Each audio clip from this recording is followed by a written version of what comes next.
STL Motorsport Magazine, sitting here with one of the honorees tonight here at the 2017 Stan Musial Awards. Former driver of the number 19 Toyota Camry for Joe Gibbs Racing. Carl Edwards, how are you? I'm doing really well. This is a big deal. I walked into this place and I really didn't know what to expect. This is a true honor, and I'm excited to be here.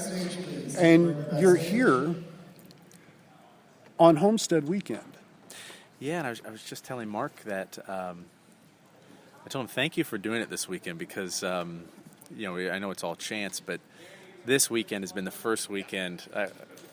Monday or Tuesday, I woke up and thought, man, I'd like to be going to Homestead to battle for another championship. So this is the first time I've really thought it'd be fun to be at the racetrack. So this is really special to me, and to be able to come here, and it's helped me kind of put it in perspective how fortunate I am to be doing the things outside of racing that I'm doing, and having a lot of fun doing it.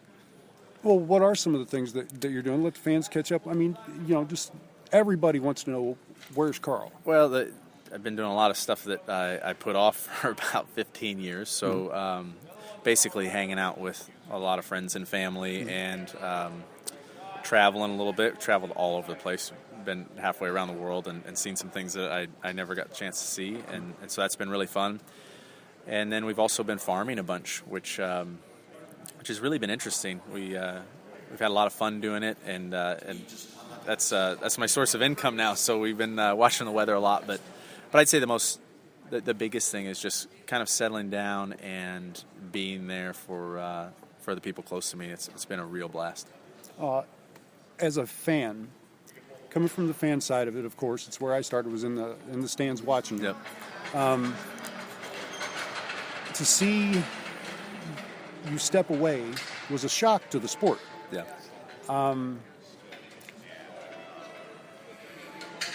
Where do you see NASCAR heading with this youth movement? Because you've got so many young drivers that are doing such an amazing job in stepping in to fill the shoes, such as yourself and Dale Jr. and Matt Kenseth stepping away this year. It's neat to see the young drivers coming up. They're doing all the rehearsals right now while we're talking, so hopefully I didn't mess this up. But it's neat to see the young drivers coming up, and for me, I try to tell people say, well, why'd you stop racing? I said, well, it's pretty simple. My life, I literally woke up, thought about racing, went to bed thinking about racing, I dreamed about racing. I'd stay in hotels with people, and they'd be like, man, you're up all night talking about racing in your sleep. So, it was the most important thing in the world to me. And when I woke up and said, hey, there's other things that I really want to do, then that was it for me. That was the time to step away. But what I'm getting at is, I see these guys that are coming up, and they've got you look at guys like Chase Elliott and, all these guys that are just spectacular, Kyle Larson.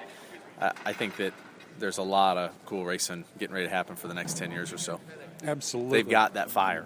Absolutely. And the competition is now, honestly, closer than it's ever really been.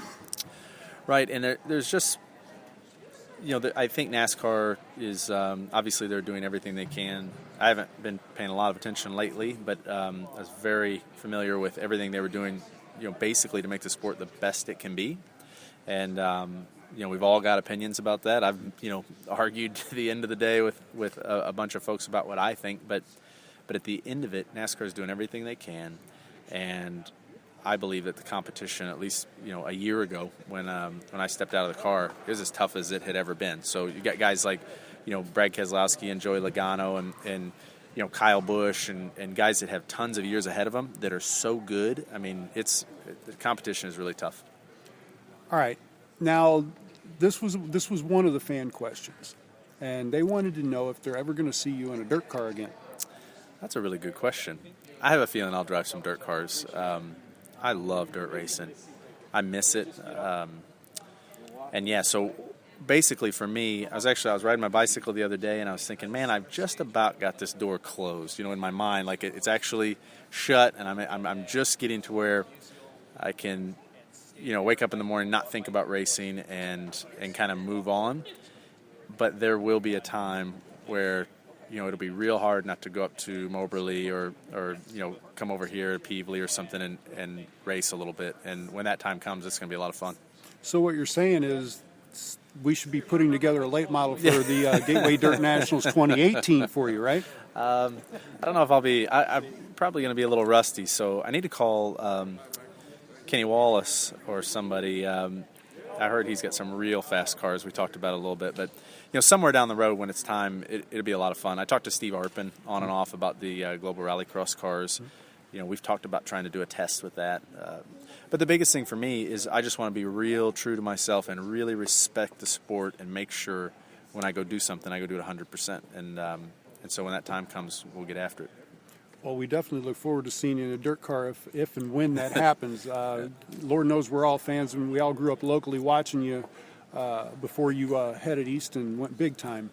So the fan question comes from Patrick Davis, and he wants to know what your biggest takeaway from your racing career has been. My biggest takeaway from my racing career is it's very simple. It is whatever you're doing, just surround yourself with people who believe in you and you can trust and that have your back no matter what. That's my biggest takeaway. You could have never told me that when I started. When I started, I looked at racing as something that I worked on my car, I drug it to the racetrack, I raced, and it was all about me. And I quickly realized that it's truly a team sport. And I left the sport with literally the best crew chief I could ever imagine in Dave Rogers. I had another one, Bob Osborne, got a ton of wins with. And those two guys proved to me at the beginning of my career and at the end that you just got to surround yourself with people who truly believe in you. It doesn't matter. I will take a guy to battle, to race, beside me that has half the talent as long as we believe in each other. That's the biggest lesson. That's an awesome way of looking at things. Now, you've seen the rebirth of Gateway. Yeah. Since you were here, right. Since you ran there in the Nationwide Series. What is your opinion on what Curtis and those guys have done over there with bringing it back from the dirt? Yeah, so I was just talking to Curtis, and he was kind enough to come up here and present this award to me tonight. I mean, he said that the Indy race was huge, and he filled the place. It's probably the most people that have ever been to Gateway, and that's the way I understand it. And so huge kudos to him. I know I've got friends that come up here and race motorcycles. I've got friends that come up here and do the SCCA stuff and enjoy it. And I've always loved the racetrack. It's a blast to drive on. Oh, we enjoyed watching you win there. Really fun. That's just a great racetrack. And hopefully, I know Curtis is. I mean, they're going all out. He just sat here and I could see the fire in his eyes. He wants Gateway to be huge, to have a cup race there, to put on the Indy show, the NHRA stuff. And the biggest thing is he just said he wants to build fans and to be able to serve the motorsports fans in the St. Louis area. All right, now the big question. Tomorrow is Homestead. It is championship. You won't be there. And I know your loyalties to Toyota and to Joe Gibbs. Yeah. What's your pick? Oh, I don't know. I haven't been paying enough attention, but I got to cheer for Joe Gibbs Toyota, and that's Kyle. And so, if he can't win it, I'd really, really be excited to see Martin win. Just because I know how hard he works and everything he's put into it. But I got to cheer for Coach. Coach is an amazing guy. He has done so much for me. I mean, I can't tell you all the things he does for people that no one ever hears about. So I'm cheering for them. Last question. You're receiving a Sportsmanship Award tonight from the Stan Musial Awards. What is your definition of sportsmanship?